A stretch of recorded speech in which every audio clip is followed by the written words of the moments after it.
بسم اللہ الرحمن الرحیم۔ میں آج آپ حضرات کے سامنے چند ایسی احادیث مبارکہ ذکر کروں گا جو طبیعت کے اعتبار سے نرمی کرنے کا حکم ہے، سختی کرنے سے منع فرمایا۔ خاص طور پر فرمایا کیا کہ جو اللہ جل شانہ نرمی پر عطا فرماتے ہیں وہ سختی سے عطا نہیں فرماتے ہیں۔ آئیے احادیث مبارکہ کی روشنی میں سنتے ہیں۔ نرمی اختیار کرو، سختی نہیں کے موضوع پر چند مستند احادیث درج ذیل ہے۔ نمبر 1، حضرت عائشہ رضی اللہ تعالیٰ عنہ سے روایت ہے کہ رسول اللہ صلی اللہ علیہ وسلم نے فرمایا، بے شک اللہ تعالیٰ رفیق ہے، یعنی نرم ہے اور نرمی کو پسند کرتا ہے، اور نرمی پر وہ عطا کرتا ہے جو سختی پر نہیں دیتا۔ حوالہ صحیح مسلم، حدیث نمبر 2593۔ حدیث نمبر 2، حضرت عائشہ رضی اللہ تعالیٰ عنہ سے روایت ہے کہ رسول اللہ صلی اللہ علیہ وسلم نے فرمایا، جس شخص کو نرمی میں حصہ دیا گیا اسے دنیا و آخرت کی بھلائی کا حصہ دیا گیا، اور جو نرمی سے محروم رہا وہ بھلائی سے محروم رہا۔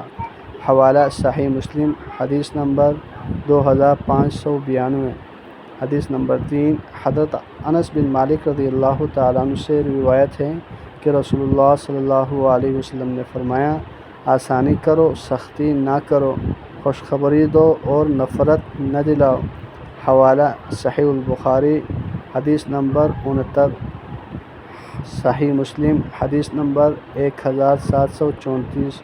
حدیث نمبر 4، حضرت جریر بن عبداللہ رضی اللہ تعالیٰ عنہ سے روایت ہے کہ رسول اللہ صلی اللہ علیہ وسلم نے فرمایا، جو شخص نرمی سے محروم رہا وہ تمام بھلائی سے محروم رہا۔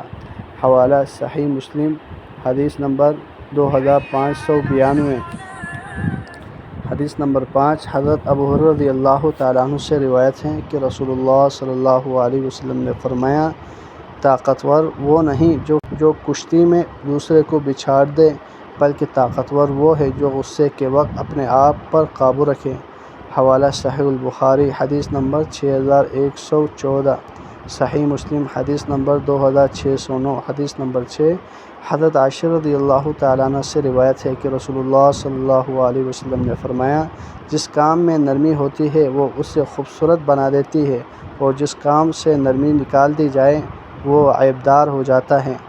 حوالہ صحیح مسلم، حدیث نمبر 2594۔ اللہ جل